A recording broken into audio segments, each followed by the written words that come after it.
पापा मुझे कुल्फी खानी है। अरे नहीं बेटा, अरे कुल्फी से गला खराब हो जाता है बेटा। अरे खाने दो ना भाई, गर्मी का मौसम है, कुछ नहीं होता है। कुछ नहीं होगा, सही कह रहे हो। अच्छा ठीक है भाई, दे ही दो, वरना ये तो जिद करता ही रहेगा। प्रदीप के कुल्फी के ठेले पर भीड़ लगी थी। खास तौर पर बच्चे तो दीवाने थे उसकी कुल्फी के। पर उसी रात अचानक पापा, मम्मी। हाय मेरा बच्चा, क्या हो गया इसे? आपका बच्चा भी बीमार है बहन जी। मेरा राजू भी शाम से खांस रहा है। अरे मुझे तो लगता है कि ये सब उस प्रदीप की कुल्फी खाने की वजह से हुआ है। हाँ सही कहते हो, गांव में इतने बच्चे एक साथ बीमार पड़ रहे हैं, सबने वही कुल्फी खाई है। प्रदीप का कुछ करना पड़ेगा। हाँ हाँ कुछ करना पड़ेगा। हाँ कुछ करना ही पड़ेगा।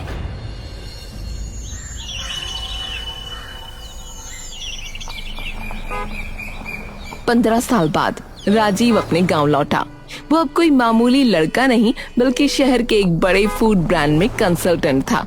राजीव ने अपने पिता मुखिया दिनेश सिंह से मिलने से पहले सीधा गांव के बाजार की तरफ रुख किया, जहां कभी प्रदीप का ठेला लगता था।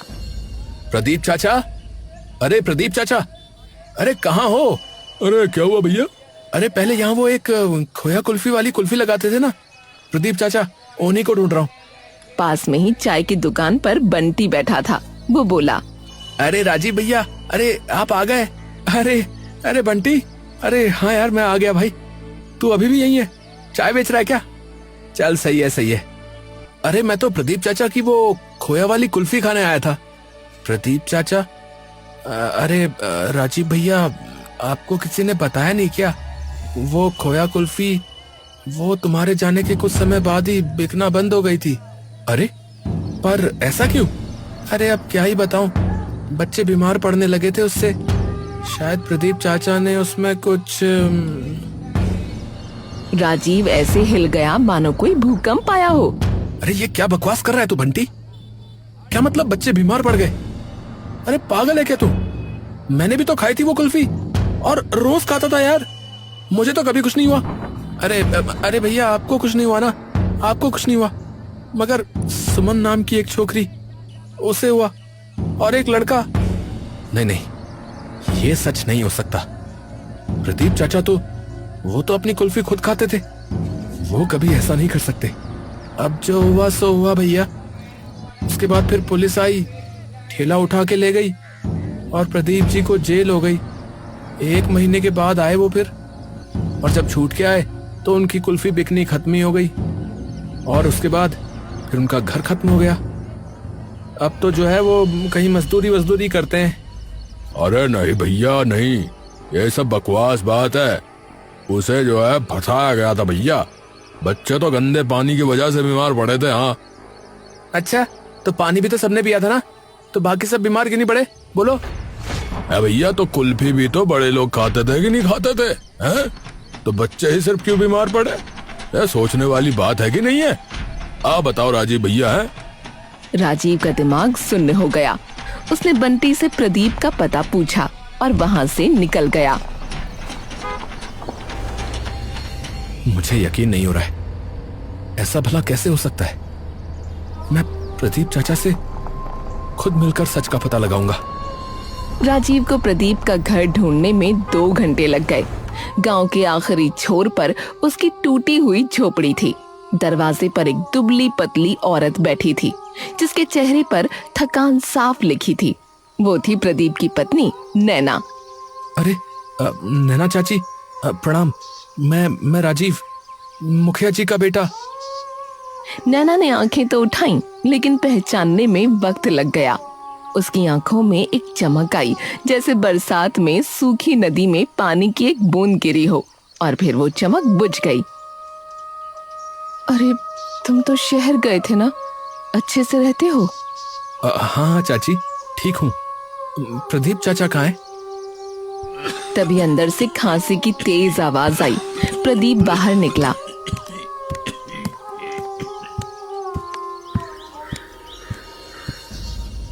उसकी पीठ झुकी हुई थी और चेहरे पर झुर्रियां गहरी थीं।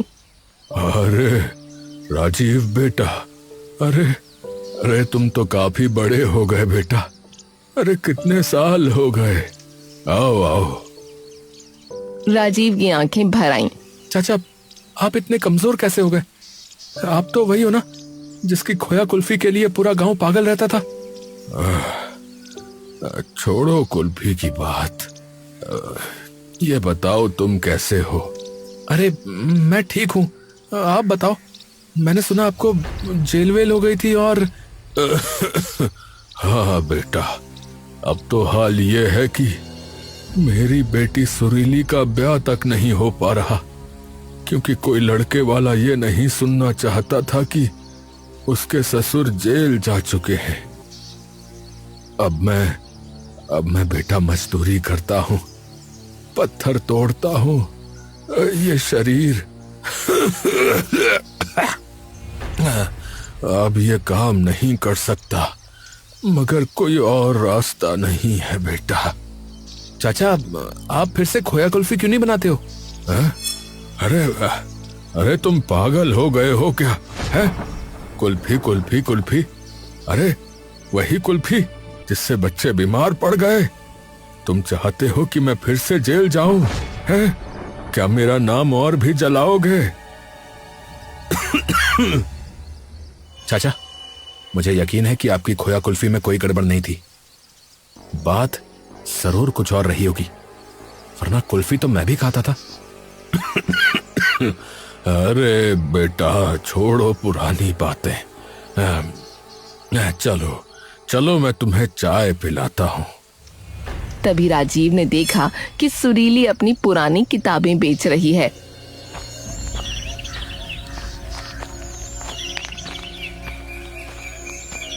अरे सुरीली, ये किताबें क्यों बेच रही हो? पिताजी की दवा के पैसे नहीं हैं और माँ को दूध चाहिए। डॉक्टर ने कहा है हड्डियाँ कमजोर हो गई हैं। पर तुम तो पढ़ना चाहती थी ना? तुमने 10वीं तो अच्छे नंबरों से पास की थी। हाँ, मैं 10वीं तक पढ़ी थी, आगे नहीं पढ़ सकी। जेब खाली थी और पिताजी का नाम खराब था। राजीव के दिमाग में एक बिजली कौंधी। उसने उसी वक्त अपना पर्स निकाला। उसके अंदर जितने पैसे थे सब निकालकर उसने सुरीली के हाथ पर रख दिए। सुरीली सहम गई। ये क्या कर रहे हो राजीव भैया? हमने भीख नहीं मांगी। ये भीख नहीं है सुरीली, ये निवेश है। मैं तुम्हारे पिता की खोया कुल्फी के नाम पर निवेश कर रहा हूं, और मैं ये साबित करके रहूंगा कि प्रदीप चाचा गलत करने वाले नहीं थे, कोई और था, और मैं उसे ढूंढूंगा। अरे बेटा, ये न करो। अरे एक काम करो, अभी जाओ यहाँ से। तुम हमारे लिए ये सब क्यों कर रहे हो बेटा? मैं ये आपके लिए नहीं, अपने लिए ही कर रहा हूं।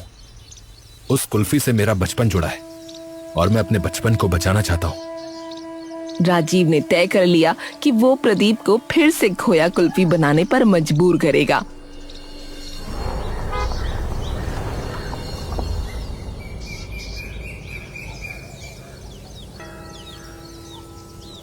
कुछ दिन बाद राजीव प्रदीप के पास सारा सामान लेकर आया।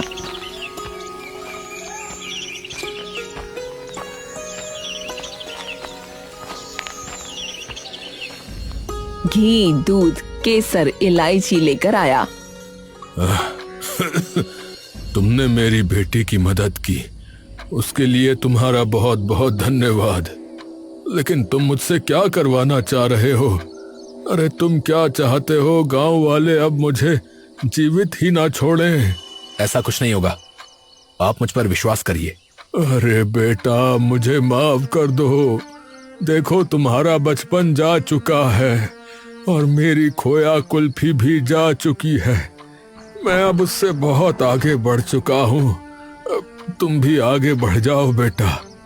चाचा, मैं जानता हूँ आपके दादा ने ये रेसिपी 60 साल पहले बनाई थी। आपके पिता ने उसे संभाला और आपने उसे आगे बढ़ाया। क्या आप चाहते हो कि ये खोया कुल्फी की रेसिपी आपके साथ ही मर जाए? प्रदीप के हाथ कांपने लगे। वो अंदर गया और एक डायरी निकाल कर लाया।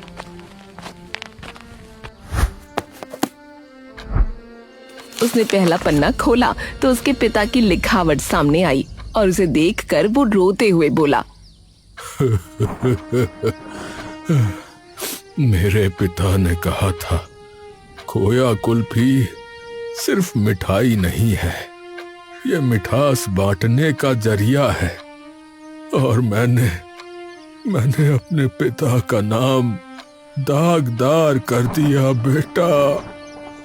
उनका नाम जहर खुरानी से जोड़ दिया गया। मैं कैसे उनका सामना करूंगा राजीव? नहीं चाचा, आपने ये नहीं किया। कोई और ही था जिसने ये किया है और मैं उसे ढूंढ कर निकालूंगा। लेकिन पहले चलो एक बार फिर से खोया कुल्फी बनाते हैं। ठीक है बेटा, तुम्हारे लिए बस एक बार। अगली सुबह तैयारी शुरू हुई। यही वो दूध है जिससे मेरे पिता खोया कुल्फी बनाते थे। तुम्हें कैसे पता? तुम ये कैसे ले आए? बस अंदाजे से। मैंने कुल्फी बनाई ना सही, पर खाई खूब है चाचा। अब शुरू हुआ असली जादू। प्रदीप ने सबसे पहले दूध को मिट्टी के बर्तन में उबाला, धीमी आंच पर घंटों तक। जब तक दूध आधा न रह गया तब तक वो उसे चलाता रहा। फिर उसमें ताजा खोया डाला और लगातार चलाता रहा। खोया धीरे धीरे दूध में घुल गया और मिश्रण गाढ़ा होने लगा। तब उसने केसर के धागे और हरी इलायची के दाने पीस कर डाले। राजीव ने देखा कि प्रदीप के हाथ कांप रहे थे। आप घबराओ मत, मैं आपके साथ हूँ। हाँ बेटा, मैं जानता हूँ। फिर प्रदीप ने एक छोटी सी जड़ निकाली जो सिर्फ उसके पास थी। ये क्या है? ये संजीवनी जड़ है बेटा। यही तो वो जड़ी बूटी है जिससे हमारी कुल्फी इतनी मजेदार बनती है। इसे मेरे दादा ने खोजा था। ये आप क्या कर रहे हैं दादाजी? प्रदीप, ये मैंने कुछ जड़ी बूटियों को मिलाकर इसे बनाया है और मैंने इसका नाम संजीवनी जड़ रखा है बेटा। किसी दिन मैं कुल्फी में डालूंगा तो देखना, कुल्फी सिर्फ स्वाद के लिए नहीं बल्कि सेहत के लिए भी कितनी अच्छी हो जाएगी। आप कुल्फी बना रहे हो या दवाई? मैं ऐसी कुल्फी बना रहा हूँ जिसे खाकर दवाई खाने की आवश्यकता न पड़े। समझे बच्चू? प्रदीप ने उसे महीन पीस कर मिश्रण में डाल दिया। अब बस थोड़ा इंतजार करना है। सब्र का फल मीठा होगा बेटा। फिर जब खोया कुल्फी जम गई तो प्रदीप ने अपना पुराना ठेला निकाला। पहली कुल्फी राजीव ने उठाई। उसने कुल्फी को मुंह में रखा तो उसकी आंखें बंद हो गईं और एक लंबी सांस के बाद उसकी आंखों से आंसू छूट गए। चाचा यही है वही खोया कुल्फी का स्वाद जो मैं 15 साल से ढूंढ रहा था। ये बचपन है, ये मिठास है, ये मेरी यादें हैं चाचा। अब लेकिन लोग इसे लेंगे नहीं बेटा। मेरा नाम वो दाग। लेंगे चाचा, जरूर लेंगे। दुनिया सच को कब तक ढक सकती है? सच में मिठास होती है। राजीव ने एक चुटकी बजाते हुए पूरे गले से चिल्लाया, लो आ गई प्रदीप चाचा की वही खोया कुल्फी जो तुम भूल गए थे। वही केसर वाली, वही इलायची वाली, वही मलाईदार खोया कुल्फी। आवाज सुनकर आसपास के लोग इकट्ठा हो गए। पहले तो सब हैरान हुए, फिर एक आवाज आई, अरे ये तो वही है ना जिससे बच्चे बीमार पड़ गए थे? हाँ, बीमार पड़ गए थे। लेकिन क्या तुम में से किसी ने खुद देखा कि उन्होंने क्या खाया था? क्या कोई डॉक्टर था वहां? क्या कोई रिपोर्ट है? मैं आज यहाँ पर खड़ा हूँ और ये खोया कुल्फी खा रहा हूँ। मुझे तो कुछ नहीं हो रहा है। मैं गारंटी देता हूँ ये खोया कुल्फी शुद्ध है। एक बुजुर्ग हाथ में लाठी लिए आगे बढ़ा।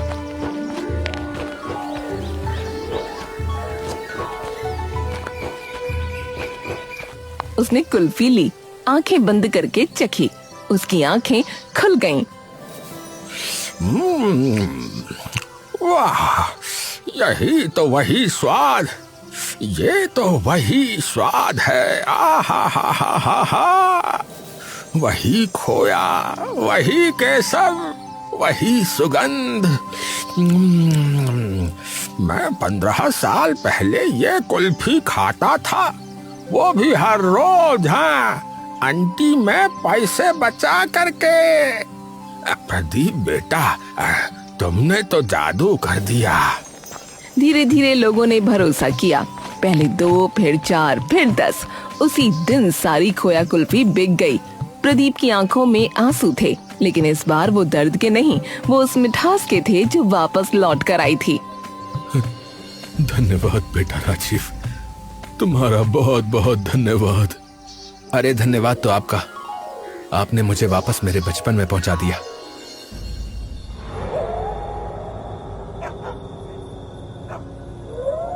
रात को राजीव घर लौटा।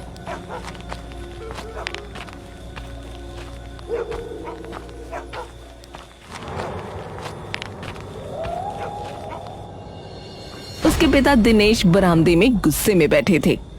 अरे ये तुमने क्या कर दिया राजीव? हैं? ये क्या कर दिया तुमने? उस खोया कुल्फी वाले को फिर से खड़ा कर दिया। क्या तुम्हें पता नहीं कि वो दोषी है? उसके कारण 2 बच्चे गंभीर बीमार हुए थे, पूरे गांव का नाम बदनाम हुआ था। पिताजी, वो दोषी नहीं है।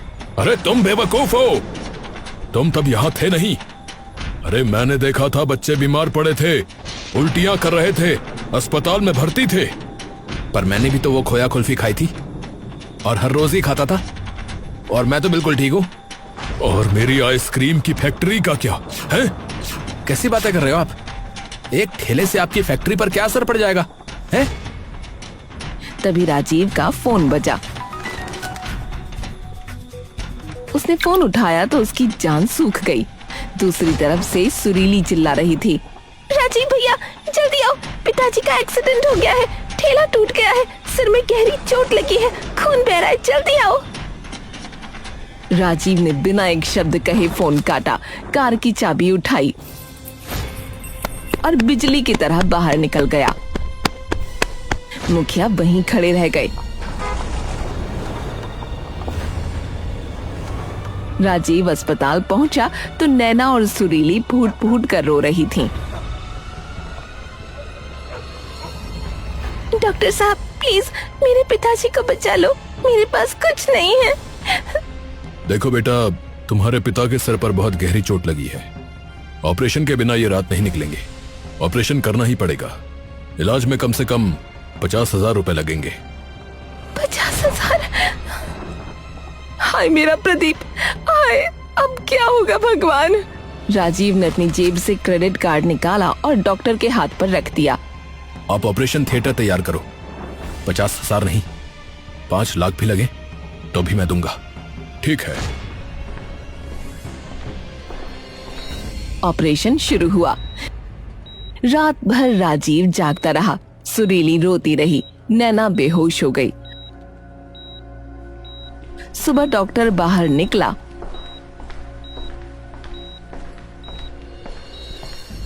देखिए, मरीज को होश आ गया है, आप लोग मिल सकते हैं। हालांकि मैं आपको बता दूं कि यह कोई आम एक्सीडेंट नहीं है।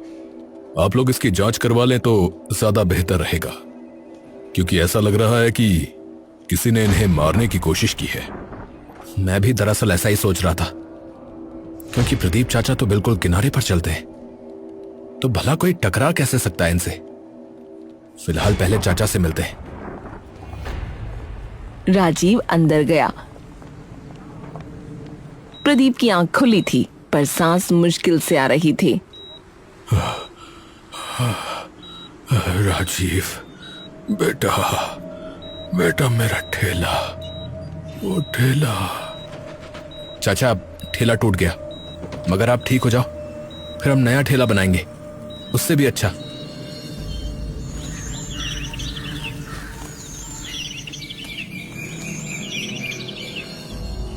अब नहीं होगी कोई खोया कुल्फी, ये सब कुल्फी की वजह से ही हुआ है। नहीं माँ, खोया कुल्फी खत्म नहीं होगी, मैं बेचूंगी। तू, लोग क्या कहेंगे? तेरे बाप का नाम और कमाएगी क्या? मुझे लोगों की परवाह नहीं है माँ, मुझे अपने परिवार की परवाह है। पिताजी की खोया कुल्फी हमारी पहचान है, मैं वो पहचान वापस लाऊंगी।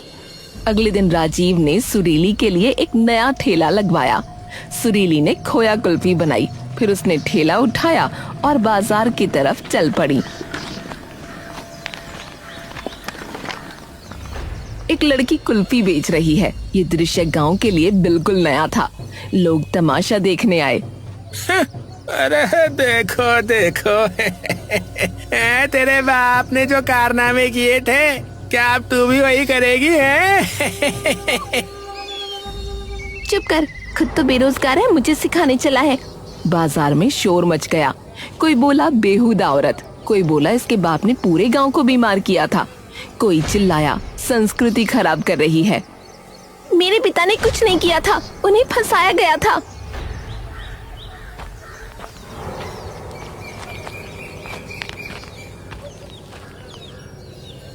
सुरीली सही कह रही है, प्रदीप चाचा बेकसूर थे और अब मैं वो सब सामने लाऊंगा जो 15 साल से छिपा है। अरे भैया तुम्हें जो करना करो, हम तो ये कुल्फी बिल्कुल नहीं खाएंगे, बता रहे हैं। हाँ भैया हम तो ना खाएंगे। कैसी बेशर्म लड़की है। और हाँ सुन लो भैया, इधर उधर मारी मारी फिरने वाली लड़की से ब्याह भी कोई नहीं करता भैया। आवारा कहीं की।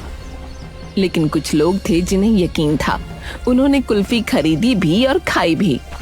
उधर राजीव ने सबसे पहले उन परिवारों को ढूंढा जिनके बच्चे बीमार पड़े थे। अब वही बच्चे जवान हो चुके थे। उनसे और उसके घर वालों से जो सच्चाई सामने आई, उसने राजीव को हिलाकर रख दिया। उस समय मुखिया जी का नया आइसक्रीम का काम शुरू हुआ था, हमने उनकी आइसक्रीम खाई थी। उसमें जाने क्या था कि बच्चों ने वो खाई और बीमार पड़ गए, मगर फिर मुखिया ने डरा दिया। डर के मारे हम सब चुप हो गए और प्रदीप गरीब था, उस पर इल्जाम लगा दिया गया। असल में ये उनकी चाल थी। वो प्रदीप की 50 साल पुरानी कुल्फी को खत्म करना चाहते थे ताकि उनका व्यापार फल फूल सके। राजीव के हाथ कांपने लगे। नहीं, ये नहीं हो सकता, यही सच है। यही सच है बेटा, यही सच है। उसने पुलिस में शिकायत दर्ज करवाई और पुरानी मेडिकल रिपोर्ट ढूंढनी शुरू की, लेकिन कुछ नहीं मिला।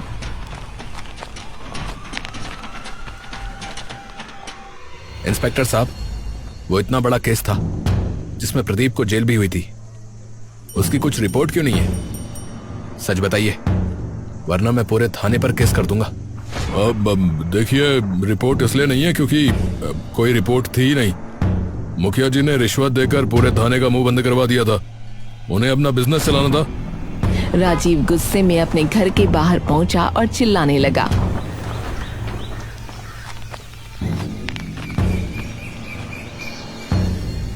पिताजी, आपने एक निर्दोष व्यक्ति का जीवन बर्बाद कर दिया। उसकी पत्नी बीमार पड़ी, बेटी का ब्याह रुक गया, उसका नाम कलंकित हुआ, और सब इसीलिए कि बस आपको अपना बिजनेस बढ़ाना था। अरे राजीव, अरे क्या बक रहे हो हैं? चलो चलो अंदर चलो। पहले बताइए कि आपने ये क्यों किया? क्यों अपना धंधा चलाने के लिए बच्चों की जान से खिलवाड़ किया? अरे भाई, मैंने कहा ना कि मैंने ऐसा कुछ नहीं किया। तुम्हें जरूर कोई गलतफहमी हुई है। अरे राजीव, अरे पूरा गांव जानता है, बच्चे प्रदीप की वजह से बीमार हुए थे। हाँ। तभी अचानक प्रदीप सुरीली के सहारे आया और बोला,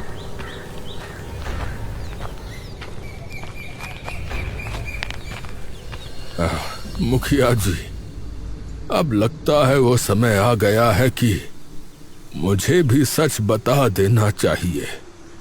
कैसा सच? उस समय सारे बच्चों के साथ मेरी बेटी सुरीली भी बीमार हुई थी। तब नए मुखिया जी के पास मैं पहुंचा और मैंने उनसे कहा कि मुझे मालूम है कि ये सब आपने किया है, क्योंकि मेरी कुल्फी से तो कोई बीमार पड़ ही नहीं सकता। और आपने अभी अभी आइसक्रीम का धंधा भी शुरू किया है। मैं सब समझ रहा हूं।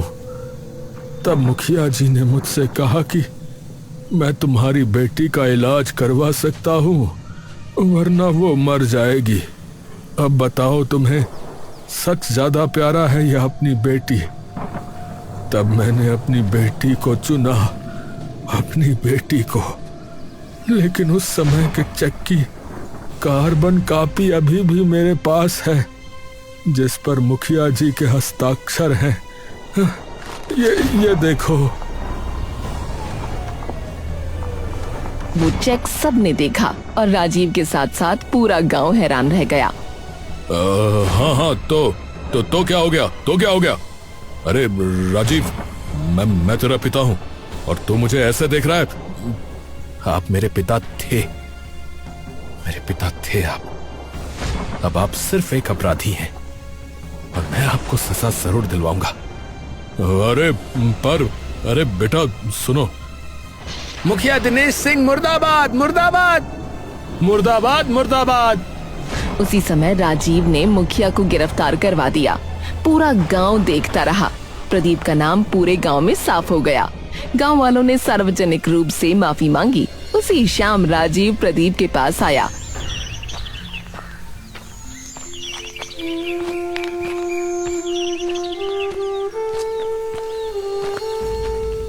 आपकी खोया कुल्फी अब सिर्फ गांव के लिए ही नहीं होगी। मैं अपनी कंपनी में आपको हेड शेफ बनाऊंगा। पूरे देश में आपकी कुल्फी बेचूंगा, फ्रेंचाइजी खोलूंगा। बेटा, मेरे लिए तो इतना ही बहुत है कि तुमने मेरी जिंदगी बचा ली और मेरी इज्जत भी। बेटा। चाचा, एक और बात, मैं ना सुरीली से ब्याह करना चाहता हूँ चाचा। सुरीली शर्मा गई और मुंह फेर लिया। तुम वही हो जिसने हमारी खोया कुल्फी को उसकी पहचान दिलाई। बेटा, तो तुम्हारे जैसा दामाद मुझे और कहाँ मिलेगा? तुम क्या कहती हो सुरीली बेटी? मुझे भी मंजूर है। और इसके बाद उन दोनों की शादी हो गई और उन लोगों ने मिलकर खोया कुल्फी को एक इंटरनेशनल ब्रांड बना दिया।